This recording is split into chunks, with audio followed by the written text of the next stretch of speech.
Bien, ya aprendimos que la primera reacción que ocurre en el proceso fotosintético dentro de lo que se llama reacciones dependientes de la luz, pues es la reacción de Hill o fotólisis del agua. Eso sería la primera reacción. Recuerden muy bien que esa reacción ocurre en la membrana del tilacoide.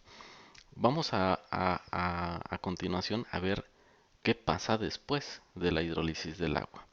Miren, esto que está aquí, esta línea roja que estoy señalando con el mouse, sería la membrana del tilacoide. ¿Ok? Por lo tanto, la parte de adentro pues sería la parte de adentro del tilacoide y la parte de afuera pues sería la parte de afuera del tilacoide. Recuerden ustedes que en la membrana del tilacoide se encuentra el fotosistema 2, que es este, y es en donde se lleva a cabo la reacción de Hill, y además se encuentra el fotosistema 1. ¿Sí? Hemos hablado ya de esos dos fotosistemas, ya sabemos cuál es la diferencia entre estos dos fotosistemas, ¿no? Únicamente recuerden, la única diferencia es básicamente la proteína en la cual se encuentran adheridas distintas cantidades de moléculas de clorofila. Ok, entonces pues tenemos aquí nuestra membrana, tenemos aquí al fotosistema 2, tenemos al fotosistema 1, tenemos aquí esta enzima que vimos en la diapositiva pasada que contenía manganeso y cloro y que era la responsable de catalizar la reacción de Gill, es decir, la fotólisis del agua, el rompimiento de las moléculas de agua. Muy bien, en la membrana de tilacoide, entre el fotosistema 2 y el fotosistema 1, suele haber transportadores de electrones, que no son otra cosa más que proteínas que se encuentran también en la membrana, y en particular hay dos proteínas que son importantes porque se encuentran pues en todas las plantas superiores.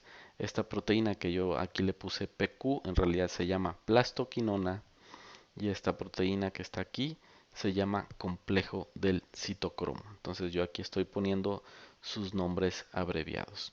Entonces vamos a ver qué ocurre, cuál es el papel del fotosistema 2, del fotosistema 1 y de los dos transportadores de electrones que, repito, se encuentran en la membrana del tilacoide. No hay que perder eso de vista. Ok, por aquí tenemos la energía que proviene del Sol, determinada por la fórmula Hb. Si recuerdan, dijimos que no íbamos a poner energía, sino que íbamos a utilizar siempre el término Hb, y esta se refiere pues a la cantidad de energía que está entregando el Sol en un momento determinado. Ustedes ya aprendieron que cuando el Sol impacta al fotosistema 2, pues ocurre la reacción de Hill, que es la primera reacción estable de la fotosíntesis. Durante la reacción de Hill lo que ocurre es básicamente que se comienzan a romper moléculas de agua. Eh, las moléculas de agua al romperse pues forman dos moléculas de hidrógeno, y el oxígeno resultante se libera, y cuando hay dos oxígenos se unen, y esos oxígenos O2 pues es lo que nosotros respiramos, ¿verdad? Quiere decir que el oxígeno que nosotros respiramos proviene únicamente de fotólisis de moléculas del agua. Entonces, como durante millones de años se han estado fotolizando agua, pues hemos logrado acumular en la atmósfera un 21% de oxígeno, que es suficiente para que nosotros respiremos. Ese oxígeno está siendo renovado todo el tiempo por las plantas, ¿no? Por ello la importancia de que existan plantas sobre la superficie del planeta, ¿no? Ok, ¿qué pasa cuando el oxígeno se libera? L- eh, la carga negativa resultante que venía de la molécula del agua sale del fotosistema 2 y se transporta a través de la membrana debido a las proteínas transportadoras. La enzima plastoquinona, una vez que recibe la carga negativa, todavía mete más hidrógenos positivos que se encuentran en ese momento por fuera de la membrana del tilacoide, de tal forma que en el interior del tilacoide se comienzan a acumular un gran número de cargas positivas y a través de la membrana comienzan a circular las cargas negativas provenientes de la fotólisis del agua. Ustedes saben que cuando los electrones comienzan a fluir por por algún elemento, pues no tenemos otra cosa más que electricidad. La electricidad se define como un flujo de electrones. En este caso, los electrones comienzan a transportarse a través de la membrana gracias a las proteínas transportadoras de electrones que son la plastoquinona y el complejo del citocromo.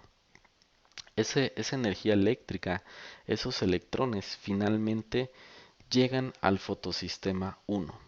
El fotosistema 1, como ustedes recordarán, pues contiene también moléculas de clorofila que también están recibiendo energía radiante del sol, ¿sí? Y ese fotosistema 1, con la energía del sol y con la energía proveniente de los transportadores de electrones, generan el primer compuesto que va a ser muy importante en procesos subsiguientes, que es el NADP, que es nicotinamida dinucleótido fosfato. Eso significa NADP, ¿verdad? Y ese es el primer compuesto que se genera durante el transporte, durante la cadena de transporte de electrones. El fotosistema 1 entonces está produciendo este compuesto y los electrones continúan circulando. Conforme continúan circulando los electrones a través de la membrana, pues en el interior del tilacoide se comienzan a acumular cargas positivas, ¿sí? Hidrógenos, y en el exterior pues se empiezan a acumular cargas negativas derivadas del transporte de electrones que está ocurriendo en ese momento. Cuando se junta una suficiente cantidad de hidrógenos en la parte de adentro del tilacoide, pues entonces lógicamente el pH del interior del tilacoide baja. Recuerden ustedes que el pH se define como el logaritmo inverso de la concentración de iones hidrógeno. Eso quiere decir que entre más hidrógeno exista en el interior de los tilacoides, pues entonces el pH va a ser menor. Conforme tenemos más Hb, más energía proveniente de la luz solar, entonces el pH en el interior del tilacoide disminuye cada vez más y más. Eh, eh, entonces en la parte de adentro se juntan cargas positivas y en la parte de afuera comienzan a acumularse cargas negativas. Entonces tenemos una diferencia de potencial. De este lado tenemos muchas cargas positivas y de este lado tenemos muchas cargas negativas, y esto no es otra cosa más que una batería biológica, si se dieron cuenta. El polo positivo, ¿sí? Que sería esto, está en la parte de adentro del tilacoide, y el polo negativo pues estaría en la parte de afuera del tilacoide. Entonces aquí ya tenemos una corriente eléctrica, es un diferencial de potencia que incluso el valor se conoce en un día soleado. Este diferencial de potencia, este voltaje puede llegar a ser de alrededor de 300 milivoltios, ¿sí? Ustedes dirán, bueno, pues 300 milivoltios se oye pequeñito, ¿no? Efectivamente es una cantidad pequeña de corriente eléctrica, pero esto es lo que está ocurriendo en una fracción de la membrana de un tilacoide. Pero pues acuérdense que hay muchos tilacoides y por lo tanto hay muchas membranas, y en todas ellas está ocurriendo simultáneamente el mismo proceso, porque todas están recibiendo al mismo tiempo potencia solar, ¿no? Energía solar. Entonces, si ustedes se ponen a sumar todos los pequeños voltajes que están ocurriendo en un momento dado en una hoja, pues la cantidad de energía que tenemos es realmente impresionante, ¿verdad?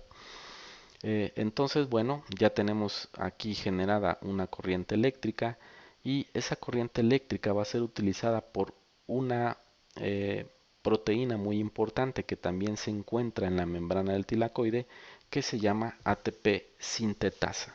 La ATP sintetasa utiliza esa diferencia de potencial, esa energía eléctrica, para catalizar una reacción. Al adenosin difosfato, que es esta molécula que tenemos aquí, eh, con la ayuda de esta energía que está saliendo por acá, es de esa energía eléctrica que se está generando derivado de la potencia solar que está llegando, a este adenosín difosfato se agrega un fósforo inorgánico que la planta toma del suelo. Así que si a un adenosín difosfato le agregamos un fósforo inorgánico, pues entonces formamos ATP, que como ustedes ya saben, es la principal molécula eh, energética de los seres vivos, no solo de las plantas, de prácticamente todos los seres vivos. El ATP es una molécula que contiene mucha energía en los enlaces fosfatos que contiene, ¿verdad? Entonces, este voltaje que se está generando aquí, derivado del transporte de electrones y de la fotólisis del agua, pues está siendo utilizado básicamente para sintetizar dos compuestos, la nicotinamida dinucleótido fosfato, que es esta, y el ATP. Valdría la pena decir que cuando hay energía eléctrica, cuando hay potencia luminosa, pues entonces el pH al interior del tilacoide es bajo y el pH al exterior del tilacoide es alto. ¿Sí? Y eso quiere decir, esa diferencia en el pH, pues lo que indica es que hay una diferencia de potencial, un voltaje que se está generando a lo largo de la membrana del tilacoide, y esa energía es la que permite sintetizar estos dos compuestos, ¿sí? Tanto el NADP como el ATP. Si se dan cuenta, ya convertimos la luz en corriente eléctrica, y con esa corriente eléctrica generamos dos compuestos, NADP y ATP. Y esa sería la segunda reacción eh, de la fotosíntesis, que sería, sería la de las reacciones dependientes de la luz.